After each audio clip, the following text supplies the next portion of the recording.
Makanya dari gereja ya, apalagi pengkhotbahnya jam 6 tadi, jangan saya khotbah, Bapak aja ya, kalau saya khotbah. Saya minta Tuhan, khotbah apa ini ya? Ya kita baru-baru ini peringati Paskah ya, supaya kita krisis. Kita mau dengar firman Tuhan tadi ya. Yohanes 20 ayat 1. Yohanes 20 ayat yang pertama. Ya. Tidak. Yohanes 20 ayat yang pertama. Tidak muncul. Ya, saya maju saja ya. Kita bagi berdiri, kita baca sama-sama. Ya, 1, 2, 3. Pada hari pertama minggu itu, pagi-pagi benar ketika hari masih gelap, pergilah Maria Magdalena ke kubur itu dan ia melihat bahwa batu telah diambil dari kubur. Nah, Bapak Ibu dikatakan, silakan dulu ya. Bapak Ibu dikatakan ya pada hari pertama minggu itu pagi-pagi benar ketika hari masih gelap, pergilah Maria Magdalena ke kubur itu dan yang bahwa kubur itu telah diambil dari Tuhan, dari kubur. Bapak Ibu dengar baik, dikatakan pagi-pagi benar ketika hari masih gelap. Kira-kira jam berapa ini? Kalau hari pagi-pagi benar ketika hari masih gelap, jam berapa? Benar-benar. Ya, kalau jam 1 itu malam atau pagi? Oh pagi ya, berarti pagi-pagi benar, berarti jam 1 pagi antara jam 1 setengah 2, jam 2 gitu ya. Dikatakannya waktu itu Maria Magdalena pergi ke kubur. Bapak Ibu kita bisa bayangkan ya, waktu itu zamannya Yesus belum ada listrik, belum ada lampu. Ya, kubur itu jauh dari desa, dari desa jauh. Lalu pagi-pagi benar hujan rintik-rintik ya. Saya mau tanya, kira-kira Bapak Ibu berani enggak? Waktu zaman dulu, zamannya kita Yesus ya, waktu masih belum ada listrik, gelap sepi. Lalu pagi-pagi benar, gelap, hujan rintik-rintik, pergi ke kubur ya. Nah, kuburnya masih baru. Berani enggak? Berani enggak? Wah. Saya mau beritahu, sebenarnya Maria Magdalena juga tak berani. Tapi kan temanya pada malam hari ini ya, kerinduan yang mendatangkan berkat, kerinduan yang mendatangkan mujizat.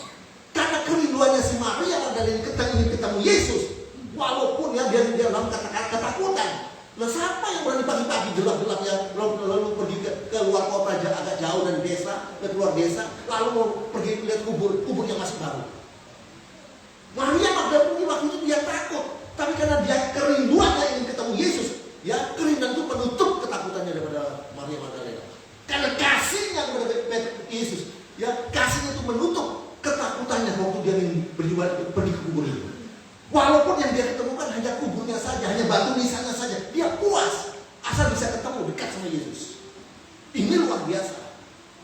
Saya tidak tahu dia sudah datang kepada tempat ibadah. So ingin ketemu Tuhan atau hanya ingin mencari berkat atau hanya mau ingin supaya mendapat mujizat Tuhan. Kalau kau datang seperti itu kau sia-sia.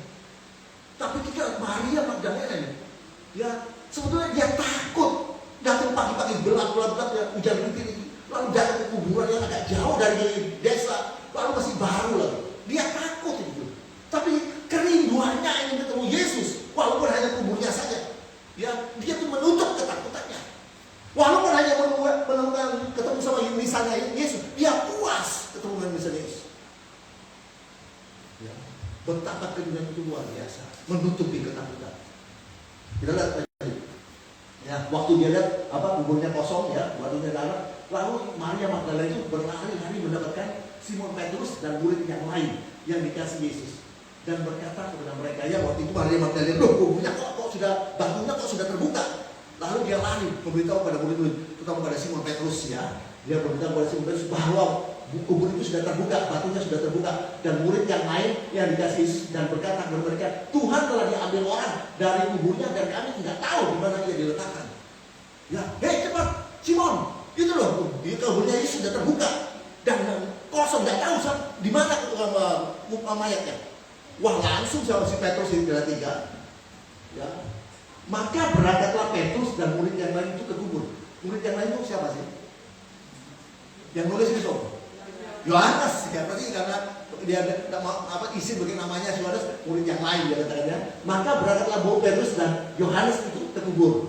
4. Keduanya berlari bersama-sama, Tetapi murid yang lain itu berlarinya lebih cepat. Ya, dikatakan Petrus dan Yohanes itu larinya sama-sama, berlari sama-sama. Tapi karena Yohanes lebih muda, lebih cepat, ya, maka dia larinya lebih cepat. Istilahnya dia pakai sepeda motor. Ya. Dan sedangkan si Petrus karena lebih tua, istilahnya dia naik sepeda ontel. Ya. Mana lebih cepat untuk ya, siapa yang lebih cepat sampai? Yang naik sepeda motor atau yang naik sepeda ontel? Yang sepeda motor, yang masih muda, dia sudah cepat. Tapi waktu si Yohanes sampai ke kuburnya, dia nggak tahu masuk ke kubur Yesus, nggak tahu wedi atau sungkan karena ada yang senior di datang, saya nggak tahu. Ya mungkin karena wedi atau mungkin karena dia menghormati Petrus sebagai senior. Gitu kan? Ayat sebelumnya. Keduanya berlari bersama, tapi murid yang lain itu berlari lebih cepat daripada Petrus sehingga lebih dahulu sampai di kubur. Terus Yohanes itu menjenguk ke dalam dan melihat kain kapan terletak di tanah, akan tetapi ia tidak masuk ke dalam. Dia kaget loh, dari jauh dan kain kapannya kok sudah tidak di tempatnya, kok sudah jatuh. Ya, dia tidak tahu, dia tidak berani masuk atau dia sungkan ada seniornya sedang dalam perjalanan. Tidak lama kita lihat yang naik sepeda ontel, ya sampai ya. Maka datanglah Simon Petrus juga menyusul dia dan masuk ke dalam kubur itu. Ia melihat kain kapan terletak di tanah. Ya, jadi setelah Petrus sampai, Petrus juga melihat bahwa kain kapan itu sudah tidak di tempatnya, sudah di tanah, sudah jatuh. Ya, lalu terus sedang kain pelung yang tadinya ada di kepala Yesus tidak terletak dekat kain kapan itu, tapi agak di samping tempat yang lain dan sudah tergulung. Ya, jadi dia kain kapannya sudah jatuh, lalu kain pelungnya yang di kepala Yesus itu sudah tidak di tempatnya lagi. Ya, berarti ini tidak tahu ini ada yang curi atau tidak tahu kemana. Ya, mereka tidak tahu. Ya, terus maka masuklah juga murid yang lain, Yohanes yang lebih dahulu sampai di kubur itu, dan ia melihatnya dan ia percaya. Ya, bahwa Yesus sudah ada. Betul apa yang kata Maria Magdalena, Yesus itu sudah tidak ada. Tidak tahu dicuri orang atau seperti apa. Nah, 9. Sebab selama itu mereka belum mengerti isi kitab suci yang mengatakan bahwa Yesus harus bangkit dari antara orang mati. Dan Nabi Muhammad berkata bahwa Yesus akan bangkit pada hari yang ketiga. Ya, Lukas 24, ya kalau tidak salah, ayat 46. Lukas 24 ayat 46. Sama-sama kita baca. Kata Yesus kepada mereka, ada tertulis demikian, Mesias harus menderita dan bangkit dari antara orang mati pada hari yang ketiga. Ya, ada tertulis bahwa Yesus itu akan menderita, Mesias akan menderita dan mati, ya, bangkit dan mati lalu bangkit pada hari yang ketiga. Itu sudah tertulis dan mereka lupa itu. Ya, tidak ingat lagi ya. Maka dipikir mereka itu hilang, dicuri orang, tidak tahu kemana. Ya, terus 7. Dan lagi dalam namanya berita tentang penutup. Bukan, yang tadi kita kembali ke Yohanes 20 tadi ayat yang ke-6. Yohanes 20.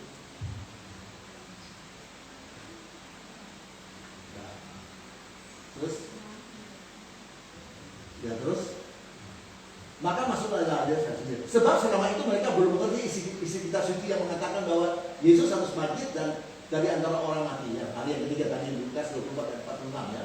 Terus lalu pulanglah kedua murid itu ke rumah. Lalu Yohanes sama Petrus pulang loh, enggak ono ya apa? Mau cari boleh enggak ini? Mau cari di mana enggak ono? Oh, masa mau cari orang gelap-gelap gini hari masih pagi gitu. Mau cari di mana? Gelap-gelap gitu. Terus mulai aja pulang. Ya, karena mereka kerinduan untuk ketemu Yesus tidak ada bagi mereka. Tapi yang luar biasa, sekalipun ya Petrus dan Yohanes itu pulang ke rumah, Maria Magdalena tidak pulang ke rumah. Dia tetap tinggal dalam kubur. Dia penasaran, dia punya kerinduan untuk ketemu Yesus. Ya, kita lihat selalu selanjutnya. Tetapi Maria berdiri dekat kubur itu dan menangis. Sambil menangis dia menjenguk ke dalam kubur itu. Ya, Maria tidak mau pulang. Dia ingin ketemu Tuhan. Ya, loh ini kok ya apa sih? Dolornya dua-dua dol itu boleh loh. Ya apa sih? Padahal itu murid. Tolong. Tidak mau cari atau mau kemana-mana. Tidak mau ditunggu atau apa kan? Malah pulang. Ya, Sementara Maria Magdalena, karena dia punya kerinduan kasihnya kepada Yesus itu luar biasa, dia tidak pulang. Dia tetap ada dalam kubur itu. Ya, lalu dia dikatakan ia menjunguk masuk ke dalam kubur itu. Maria masuk ke dalam kubur itu. Terus, dan tampaklah olehnya 2 orang malaikat berpakaian putih, yang seorang duduk di sebelah kanan kepala dan yang lain di sebelah kaki di tempat mayat Yesus terbaring. Waktu dia masuk, dia lihat ada 2 malaikat. Dia tidak kaget. Ya, dia melihat ada dua malaikat. Malaikat ini ada duduk di kubur di dekat tempatnya Yesus, mayatnya Yesus. Tapi apa terjadi? Apa yang terjadi? Dia tidak peduli dengan malaikat itu. Dia tidak peduli, dia acuh. Dia diam kayak tidak seperti Abraham waktu didatangi 2 malaikat yang ingin diperintahkan Tuhan untuk mengembalikan kota Sodom dan Gomora. 2 malaikat, wah Tuhan. Lalu si Abraham dia sujud. Ini malaikat utusan Tuhan. Ini enggak, Maria Magdalena. Ya kita lihat. Malam malaikat dulu yang ngomong lebih dulu sama dia. Kata malaikat itu kepadanya, "Ibu, mengapa engkau menangis?" Ya Maria, ya dengan ketus kepada mereka, "Tuhanku telah diambil orang dan aku tidak tahu di mana ia diletakkan." Bapak Ibu mendengar tidak baik. Ya Petrus dan Yohanes pulang. Ke rumah mereka tidak peduli. Tapi si Maria Magdalena nih, karena dia punya kerinduan yang luar biasa yang ketemu Tuhan, dia punya kasih yang luar biasa, dia nggak pulang. Dia tetap tunggu, kok cari di mana? Ya sampai dapat. Karena kasihnya pada Tuhan itu luar biasa, kerinduannya untuk ketemu Yesus luar biasa. Dia masuk dalam kubur, lalu pulang dia ketemu 2 malaikat. Dia nggak peduli dengan 2 malaikat itu. Saya nggak butuh malaikat, yang saya butuh Yesus. Saya nggak butuh berkat, saya nggak butuh mujizat, saya nggak butuh pemulihan, kesembuhan, nggak perlu. Yang saya butuh Yesus. Banyak orang datang ke gereja mau cari berkat saya, mau cari mujizat, kesembuhan saya, yang kecewa. Maria nggak butuh itu. Dia nggak butuh malaikat. Yang saya butuh hanya Yesus. Nggak butuh malaikat. Ya. Malaikat tanya dia sebenarnya acuh saja. Kita dalam Matius 14 ke 13. Matius 14 dan 13 dan 14. Matius 14 ke 13 dan 14. Setelah Yesus mendengar berita itu, menyingkirlah ia dari situ dan hendak mengasingkan diri dengan perahu ke tempat yang sunyi. Tapi orang banyak mendengarnya dan mengikuti dia dengan mengambil jalan darat dari kota-kota mereka. 14. Ketika Yesus mendarat, ia melihat orang banyak yang besar jumlahnya, maka tergeraklah hatinya oleh belas kasihan kepada mereka dan ia menyembuhkan mereka yang sakit. Dikatakan Yesus menyembuhkan banyak orang sakit, ya, yang orang-orang yang sakit yang mengiring dia. Berarti orang-orang yang mengiring dia ini banyak yang ya, dikatakan Yesus artinya tergerak, ya, oleh belas kasihan untuk menyembuhkan orang-orang sakit ke orang-orang yang mengiring dia. Berarti orang-orang yang mengiring dia ini pasti banyak yang sakit, banyak yang sakit. Dan sakitnya bukan sakit biasa, sakit parah. Kan harus Yesus yang menyembuhkan. Loh ini yang luar biasa ya. Yesus dikatakan dia menyembuhkan banyak orang sakit yang mengiring dia. Padahal dari mereka tidak satu pun yang minta disembuhkan. Tidak minta. Ini luar biasa. Tidak minta kesembuhan dikasih kesembuhan. Tidak minta mujizat dikasih mujizat. Tidak minta berkat dikasih berkat. Ini luar biasa. Ya. Lalu apa rahasianya? Tidak minta mujizat dikasih mujizat. Apa rahasianya? Tidak minta kesembuhan dikasih kesembuhan. Apa rahasianya? Tidak minta berkat dikasih berkat. Apa rahasianya? Sementara banyak orang yang sudah berdoa berminggu-minggu, bulan-bulan bahkan bertahun-tahun untuk minta kesembuhan, minta mujizat, tidak dapat. Ini tidak minta mujizat dikasih mujizat, tidak minta berkat dikasih berkat, tidak minta kesembuhan dikasih kesembuhan. Pertanyaannya apa rahasianya? Tidak minta kesembuhan dikasih kesembuhan, dia minta berkat dikasih berkat. Apa rahasianya? Tidak minta mujizat dikasih mujizat. Rahasianya cuma satu, dia 13. Setelah Yesus mendengar berita itu, menyingkirlah Yesus dari situ dan hendak mengasingkan diri dengan perahu ke tempat yang sunyi. Tapi orang banyak mendengarnya dan mengikuti dia dengan mengambil jalan darat dari kota-kota mereka. Bapak Ibu dengar baik, ya? Rahasia tidak bisa, tidak minta mujizat dikasih mujizat. Rahasia tidak minta berkat dikasih berkat. Rahasia tidak minta kesembuhan dikasih kesembuhan. Rahasia cuma satu, yaitu kesetiaan mereka dalam mengiring Yesus. Kesetiaan orang yang mengiring Yesus. Bapak pun dikatakan ya, Yesus bersama murid-murid itu naik perahu, ya, naik perahu mungkin dari sini ke pojok sana ya. Jadi motong jalan naik perahu. Sementara orang-orang ini, ya, yang dalam keadaan sakit parah, itu mereka mengikuti Yesus, tapi dari lewat darat itu lewat darat, muter jauh. Kalau Yesus bilang dari sana ke pojok sana naik perahu potong jalan ini, tapi ini orang-orang ini yang mengiris, mereka naik lewat darat, muter bermil-mil, berpuluh mil, bahkan mungkin beratus-ratus mil jalan kaki, ya, dalam keadaan sakit parah. Untuk apa? Hanya ingin ketemu Yesus.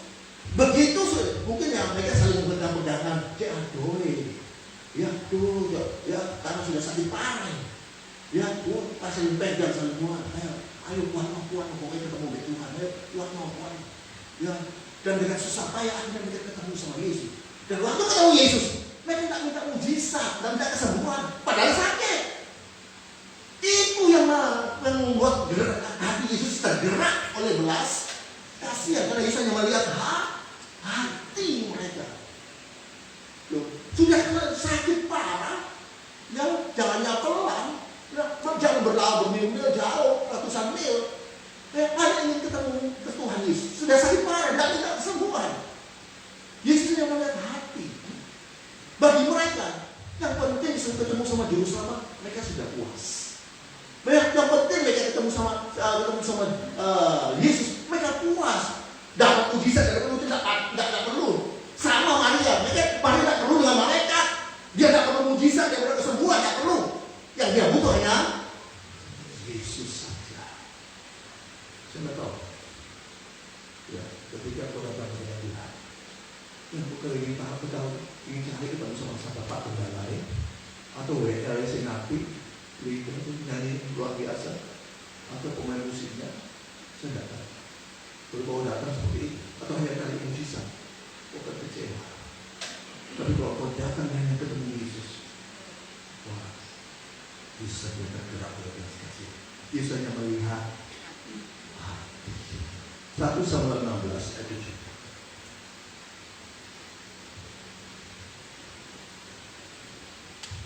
Maka naiklah 1 Samuel 16 ayat 7. 1 Samuel 16 ayat 7. 16. Tetapi berfirmanlah Tuhan kepada Samuel, janganlah pandang parasnya atau perawakan yang tinggi, sebab aku telah menolongnya. Bukan yang dilihat manusia, yang dilihat Allah. Manusia melihat apa yang di depan mata, tetapi Tuhan hanya melihat hati. Ketika kau datang dalam ibadah, ya, Tuhan melihat hati. Tidak ada taubat penampilan yang bagus, tidak. Tuhan melihat hati saja. Ya, memuji ini bantuan ya Allah. Ada yang sudah melihat. Itu ya Allah, kok bisa ketemu Tuhan? Seperti itu.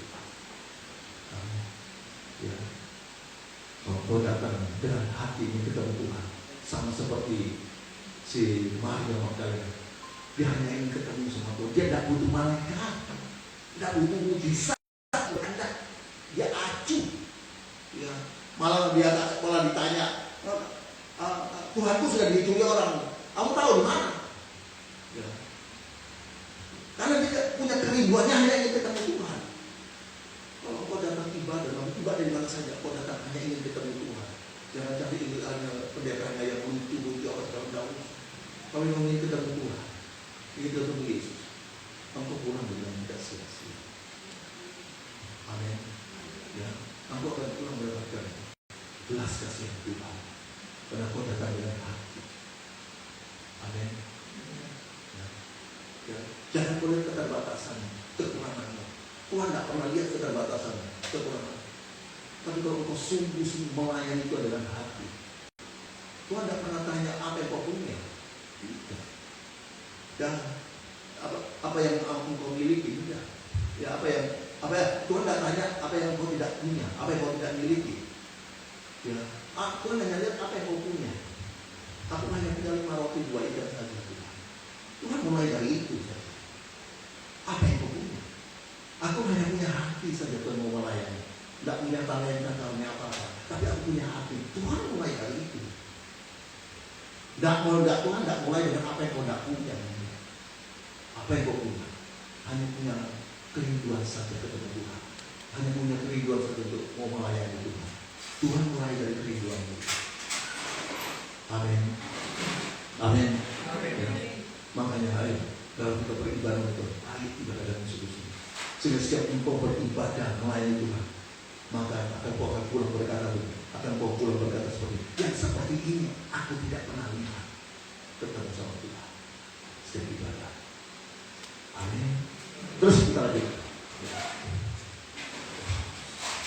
Kita kembali Yohanes 20 ayat ke-11 ya. Yohanes 20 ya. Kalau tidak salah 11 ya. Tetapi Maria berdiri dekat kubur itu dan menangis sambil menangis dia masuk ke dalam kubur itu terus. Dan tampaklah olehnya dua orang malaikat berpakaian putih, yang seorang duduk di sebelah kanan sebelah kepala, dan yang lain di sebelah kaki di tempat yang malaikat Yesus berbaring. Dia tidak butuh malaikat, tidak butuh. Dia yang butuh Yesus. Dia tidak butuh berkat mujizat, dia yang butuh Yesus saja. Dan terus kata malaikat-malaikat itu kepadanya, Ibu, mengapa engkau menangis? Jawab Maria kepada mereka, Tuhanku. Dia tidak menghormati itu. Tidak, dia maksudnya Tuhanku diambil orang dan aku tidak tahu di mana dia diletakkan. Ya, jawabannya agak ketus itu. Kenapa dia tidak butuh malaikat? Ya aku perlu cuma Yesus. Ya, terus sesudah berkata demikian, Maria Magdalena menoleh ke belakang dan melihat Yesus berdiri di situ, tapi ia tidak tahu bahwa itu adalah Yesus. Ya dia cuma lihat gini ya, ini Yesus, dia cuma lihat gini, cuma lihat, dia nggak tahu itu adalah Yesus, dia nggak tahu. Nah, kenapa? Dia tidak lihat. Kata Yesus kepadanya, Ibu, mengapa engkau menangis? Siapakah yang engkau cari? Maria menyangka orang itu adalah penunggu taman. Ya Yesus itu disangka penunggu taman. Lalu berkata kepadanya, Tuhan, jika Tuhan yang mengambil mengambil Yesus, katakanlah kepadaku, di mana Tuhan mengatakan dia, supaya aku dapat mengenalinya. Bapak itu benar baik. Ya, waktu Maria begini dia, malah kasih Yesus di belakang, dia begini, itu Yesus. Ya Yesus, tapi dia tidak tahu itu bahwa itu adalah Yesus. Lalu Yesus berkata, Ibu, kenapa kamu menangis? Ya, dia bilang, Tuhanku tidak beda orang. Disangka ini Yesus itu penunggu taman, ya, penjaga taman. Apakah engkau mengambilnya? Kalau ambil mayatnya Yesus, Tuhan kembalikan. Pertanyaannya, kenapa kok dia tidak tahu itu Yesus? Karena dia membelakangi Yesus. Dia sedang berhadapan dengan kubur yang kosong. Karena fokus, kenapa dia tidak tahu Yesus? Karena dia fokus pandangannya hanya kepada masalah. Dia fokus pandangannya Maria Magdalena hanya pada kubur yang kosong. Masalah bahwa mayatnya Tuhan itu diambil orang, itu melihatnya. Dia fokusnya pada masalah saja. Ketika dia fokusnya pada masalah, dia tidak tahu kalau Yesus ada di belakang. Itu sebenarnya saya beritahu. Ya, kalau engkau ingin ketemu Yesus, ya, misalnya ini masalah, ini Tuhan, ini masalah ya, ini Tuhan Yesus ya. Kalau kita fokusnya hanya kepada masalah, berarti kita sedang apa? Membelakangi Yesus. Tapi kalau kita menaruh masalah ini di belakang, berarti kita sedang berhadapan dengan Yesus. Apapun masalah, apapun masalah, kalau masalah itu di belakang, kalau masalah itu di belakang, maka orang akan melihat Yesus. Kalau masalah itu taruh di depan, kamu fokus dekat, kamu perhatikan, kamu fokus pada kamu terus dekat. Lama-lama matamu ketutup dengan masalah itu, ketutup juga, nggak bisa melihat Tuhan lagi. Makanya masalah taruh di belakang. Waktu masalah taruh di belakang, kita sedang berhadapan dengan Yesus. Amin. Apapun masalah, jangan fokus pada masalah. Ya, jangan mengalihkan pandanganmu dari Tuhan. Pandang Yesus saja. Ya, ada kalau tidak salah saya lupa ya. Ibrani ya, kalau tidak salah Ibrani 12 ayat 2 ya. Itu ya. 1, 2, 3. Marilah kita melakukannya dengan mata yang tertuju hanya kepada Yesus. Ya, yang memimpin kita dalam iman dan yang membawa iman kita kepada kesempurnaan dan mengabaikan keinginan ataupun untuk salib dan sukacita yang disediakan bagi Dia yang sekarang duduk di sebelah kanan mata. Mata kami tertuju kepada Yesus. Jangan sampai kita bergeser pandangan kita dari Yesus. Amin. Ya, jangan sampai. Ya, ketika kau bergeser sedikit dari pandangan dari Yesus, amblas. Gitu. Satu saat saya pernah bersama teman saya hamba Tuhan. Ya, kami menghadiri doa KKR. Ya, waktu itu di Taman Sari, Morris Serulo, ya, pembicara hamba Tuhan di Amerika itu. Yang datang itu dari luar kota, datang dari Jakarta juga datang, ribuan yang penuh itu Taman Sari. Karena terlalu banyak orang, kami lihat pujian penyembahan. Karena saya dengan teman saya terpisah. Waduh, ini gimana caranya? Nanti naik sedang kunci mobil ada sama teman saya. Wah, aku mulai dengan apa gitu. Nah, kita teman saya bingung cara gimana. Ya, kami pakai safari ya. Saya nyari sambung-sambung. Dia juga nyari saya ini. Nah, ketemu. Waktu dia di lantai 3, dia tingkat yang ketiga, di lantai 3. Wah, saya tunggu terus dia. Dia juga tunggu saya. Waktu dia ke kanan, dia ke kiri, saya ke kanan. Saya ikuti terus sambil naik, dia sambil turun. Saya di bawah. Dia sambil saya naik, dia turun. Terus coba dalam seperti saya alihkan pandangan kita ke tempat lain. Kira-kira gimana? Hilang, ini kuat, hilang wis. Ya, makanya Efesus 4 ayat 27. Jangan kau kasih kesempatan kepada iblis. Ya, untuk menggeser pandangan sedikit pun jangan sampai digeser. Jangan kasih kesempatan kepada iblis. Ya. Efesus 4 ayat 27. Sama-sama 1, 2, 3. Dan janganlah beri kesempatan kepada iblis. Ingat, setan tidak minta saudara menyembah dia. Setan, iblis tidak minta saudara memuji dia. Tapi satu yang dia cari. Bang Nabi berkata di RCTI, kejahatan itu terjadi bukan karena ada dia. Kejahatan itu terjadi karena ada kesalahan. Pertama pegang duit, tidak apa-apa, bendahara. Tapi kita tiap hari duit. Tak pinjam ya, 100.000 dulu. Tapi balik nol. Lalu pinjam lagi. Kadang-kadang lali balik nol. Terus bisa aja, terus dan balik.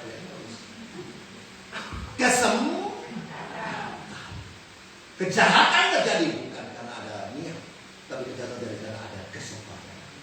Hati-hati, jangan berikan kesempatan pada iblis. Hanya dengan sepersedetik 5 menit, 10 menit, iblis bisa menghancurkan hidup.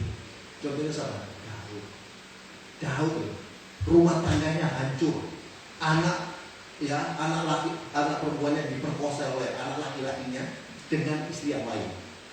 Ya, lalu kakaknya yang diperkosain membunuh anak laki-laki dari Daud yang anak dari istri yang lain, dibunuh. Rumah tangganya hancur, bahkan kerajaannya Daud itu hancur berantakan sampai dia dikejar oleh anaknya sendiri Absalom, dibunuh sama anaknya Absalom. Hanya perbuatan takkan. Kenapa itu terjadi? Karena si Daud dia hanya membuka kesempatan iblis, dan iblis itu hanya seperti beberapa menit saja. Apa yang dia buat? Apa yang dia lakukan? Dia cuma ngintip apa? Orang mandi biasa berapa menit sih? Orang mandi biasa, ya 5 menit. Hanya buka 5 menit kesempatan, rumah tangganya hancur, kerajaannya dia tidak oleh anaknya Absalom. Hanya buka 5 menit, ngintip orang mandi. Tapi dia bunuh suaminya. Jangan kasih kesempatan. Amin. Ya. Siapa? Maria Magdalena. Dia tidak tahu bahwa di belakang ini adalah Yesus. Karena dia fokusnya hanya kepada masa. Ini yang luar biasa. Kembali ke Yohanes 20. Ya, Yohanes 20. Ayat yang ke-14 ya. Terus sesudah berkata demikian, ayat 13 sudah, 13 coba. Sudah 13 ya. Terus 14. Itu ya 15 itu. Kata Yesus kepadanya, Ibu, mengapa aku menangis? Siapakah yang kau cari? Maria menyangka orang itu adalah penduduk taman. Berarti Yesus lalu berkata kepadanya, Tuhan, Jika Tuhan yang mengambil dia, katakanlah kepada aku, dimana Tuhan meletakkan dia, supaya aku dapat mengambilnya. Dia tak tahu Yesus kenapa fokusnya pada masalah saja, pada kubur yang kosong. Ayat 16, ini luar biasa. Kata Yesus kepadanya, Maria. Maria berpaling dan berkata kepadanya dalam bahasa Ibrani, Rabuni, artinya guru. Waktu Maria menyangka Yesus adalah penunggu taman, ya, dia sampai katakan, kalau ayah mengambil mayat tubuh guruku, kembalikan. Karena itu Yesus. Tapi waktu Yesus berkata, Maria, kaget dia. Dia tahu betul suara ini, dia kenal betul. Waktu Yesus berkata Maria, dia kenal betul siapa pemilik suara ini. Ini yang aku cari, bukan malaikat. Pemilik suara ini yang aku lagi cari. Yang sekarang aku cari-cari, bukan malaikat. Amin. Ketika suara Yesus berkata Maria, ya kaget dia. Suara ini yang selalu aku cari, pemilik suaranya aku cari. Ini bukan malaikat yang aku cari, tapi Yesus ini yang aku cari. Ya, langsung apa yang dikatakan, dia berkata dalam bahasa Yunani, Rabuni, artinya guru. Waktu dia karena saking senangnya, saking suka citanya, karena yang dia cari-cari, dipikir dia sudah diambil orang lainnya, hidup dan sudah ada bersama-sama dia. Langsung dia memeluk, karena saking senangnya, saking suka citanya. Tapi apa kata Yesus? Kata Yesus kepadanya, janganlah kau memegang aku, sebab aku belum pergi kepada Bapa. Tapi pergilah kepada saudara-saudaraku dan katakan kepada mereka bahwa sekarang aku akan pergi kepada Bapakku dan Bapamu, kepada Allahku dan Allahmu. Waktu Yesus berkata, marilah, ini Maria Magdalena kaget. Ini suaranya aku cari. Aku kenal betul pemilik suara ini, yang sedang aku cari-cari selama ini. Yesus. Saking senangnya, dia ingin memeluk, yang dia peluk, tapi Yesus berkata, jangan pegang aku dulu, karena aku belum pergi kepada Bapa. Apa artinya begitu? Bapak Ibu, ketika Yesus mati, ya, Yesus masuk dalam kerajaan maut, mengalahkan pemilik kerajaan maut yang dipegang oleh iblis. Kunci kerajaan maut diambil oleh Tuhan Yesus, ya. Kunci kerajaan maut di tangan Yesus. Setelah dia mengalahkan setan iblis penghuni kerajaan maut itu, setelah dia bangkit, dia mau memberikan laporan kepada Bapaknya di surga bahwa tugas yang sudah diberikan kepada dia sudah diselesaikan. Dia waktu dia mau pergi kembali kepada laporan kepada Bapaknya di surga, HP-nya Tuhan Yesus berdering, WA-nya berdering, tidak tahu ya. Istilah ibaratnya ya, Tuhan Yesus itu HP-nya berbunyi, yang berdering, ya, tidak tahu mereknya HP-nya Tuhan Yesus merek apa. Ya, dia berdering, bunyi. Lalu ada WA dari Bapak di surga, anakku, kamu jangan datang kepadaku dulu. Jangan menghadap kepadaku dulu. Lihat anakmu itu, Maria Magdalena. Berhari-hari dia nangis, tidak makan, tidak minum. Dia ingin ketemu dengan kamu. Temui dia dulu. Aku sudah kirim malaikat. 2 malaikat, bukan 1, 2 malaikat sudah tak kirim untuk menghibur dia. Yang untuk dia berikan ketenangan. Tidak direken. Ya, dia hanya butuh kamu. Ya, dia hanya butuh kamu. Pergi ketemu sama dia dulu. Ya, itu sebabnya waktu dia Maria Magdalena memeluknya, dia bilang, jangan menyentuh aku, karena aku belum pergi kepada sebab aku belum pergi kepada Bapa. Aku belum bawa apa-apa. Jangan pegang aku dulu.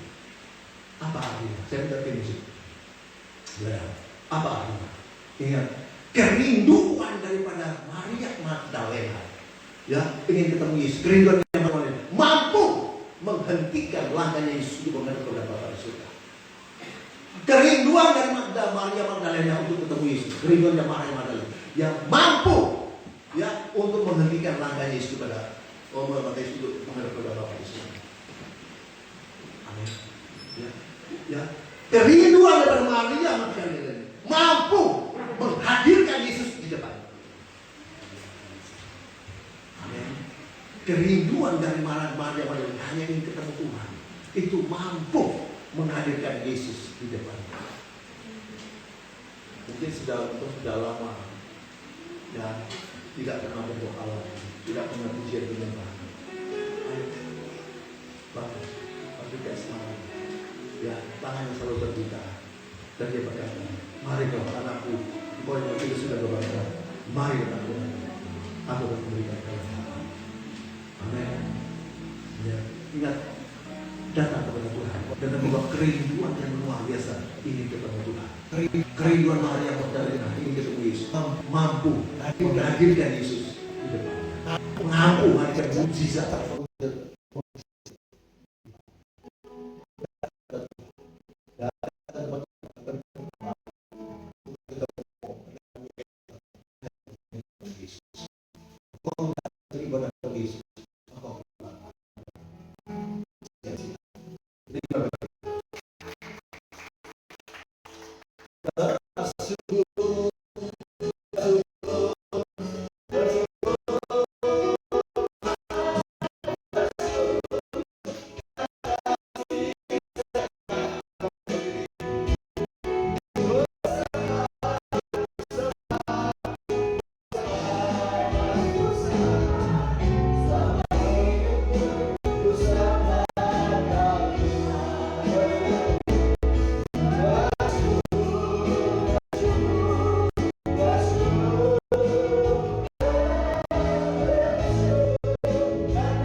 Ketika datang beribadah di mana saja, saya tidak tahu motivasi saudara.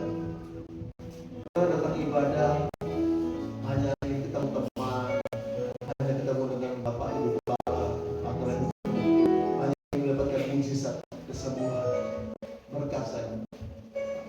Seperti itu, aku akan pulang dengan sia-sia. Aku akan mendapat apa? Tapi kalau aku datang dengan kerinduan, setiap ibadah punya kerinduan untuk ketemu dengan Tuhan. Amen.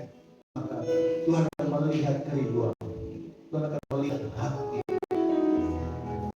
Tuhan akan melihat engkau ingin ketemu dengan Dia. Itu sebagaimana dalam setiap ibadah dimanapun kita lakukan, siapkan akal budi. 1 Petrus 1:13 berkata, 1 Petrus 1:13 berkata, ketika kau akan beribadah, siapkan akal budimu. Jangan tahu ibadah di gereja jam 6 pagi atau 7 pagi, tidurnya jam 4 pagi baru tidur. Ya pasti ngantuk. Itu sebabnya 1 Petrus 1:13, manapun kau beribadah, siapkan akal budimu. Kau ingin ketemu dengan Tuhan. Kau berjumpa dengan kita. Sehingga ibadah pelayanan kita tidak sia-sia. Terima kasih Tuhan. Roh Kudus mencurahkan firman kami, mampukan bagi kami untuk melakukannya. Tanam dan berikan kami kerinduan untuk selalu berjumpa dengan Tuhan, ketemu dengan Tuhan. Sehingga ibadah pelayanan kami itu tidak pernah sia-sia, tapi sungguh-sungguh berkenan di hadapan Tuhan.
kasih Bapak Ibu untuk membuat kita di depan akan dilayani oleh Ibu Pendeta.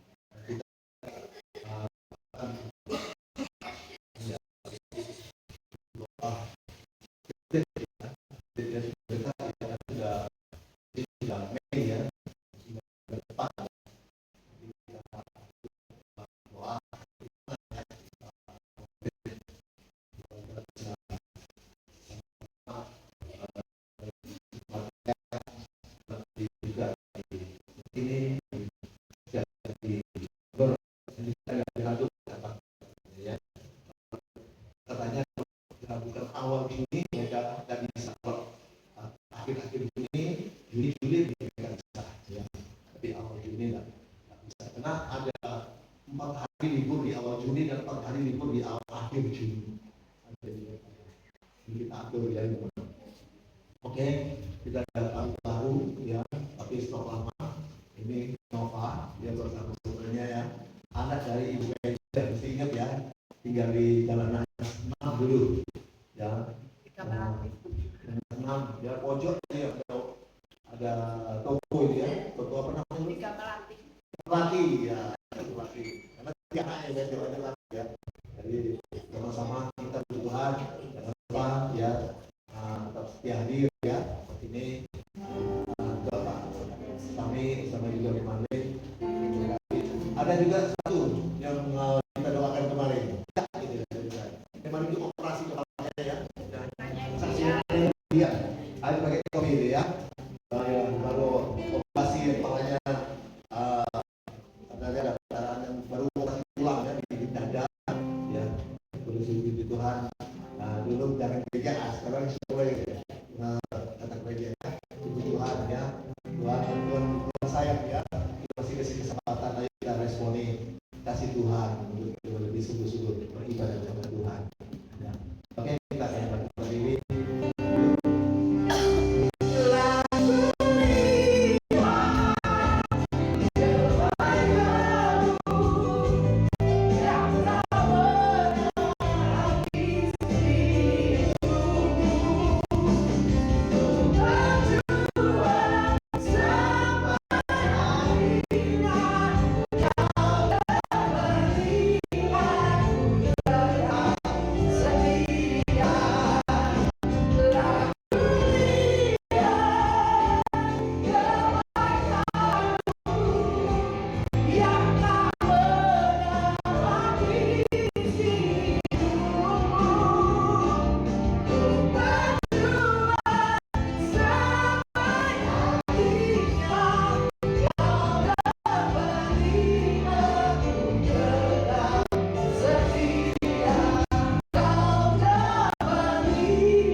Terima kasih Tuhan, pada kasih dan anugerah Tuhan.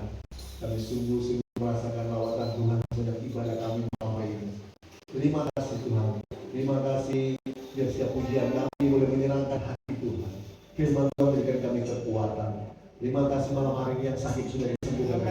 Dalam pergumulan keuangan ekonomi, dalam pergumulan rumah tangga, dalam pergumulan usaha bisnis, dalam pergumulan pekerjaan, dalam pergumulan ibadah, apapun boleh berbuat dalam keluar. Yang imannya lemah, dibangkitkan imannya, semangatnya padam, dibangkitkan kembali. Terima kasih. Mereka sedang mencari pekerjaan, anugerah mereka yang terbaik. Kami mau berdoa kebutuhan Tuhan semua Tuhan mencukupkan. Terima kasih anak-anak jemaat yang sekolah, kuliah, kursus diberkati oleh Tuhan. Tuhan, teman-teman mereka akal budi, kepintaran, kemampuan, kepandaian, hikmat, dan juga semangat belajar dari mereka. Apa? Dijauhkan mereka dari hal-hal buruk itu bukan kekuasaan Roh Kudus. raih dalam nama Yesus. Kami berdoa dengan pekerjaan bisnis, Tuhan berkati, dijauhkan dari keburukan, kegagalan, kemacetan, curangan, ditolak terus sukses dengan menjadi kepala bukan ekor dari burung. Berkat dari utara sampai barat tercurah bagi semua umat berjemaat Tuhan. Terima kasih Tuhan. Program-program yang besar sampai dalam tangannya. Tuhan yang memberkati. Tuhan sudah begitu ibadah pelayanan ke dalam kedua. Tuhan akan kerinduan dalam setiap ibadah karena dengan roh. Lawatan Tuhan terjadi. Yang besar kesempatan pemulihan kemenangan Tuhan terjadi. Karena Roh Kudus berkarya tetapi dengan kuasa dalam nama Yesus Tuhan dimuliakan. Terima kasih Tuhan. Terima kasih. Kita berdoa untuk semua kebutuhan memperoleh juga tempat ibadah dan pastori yang bersangkutan yang terus sudah sekian yang terbaik.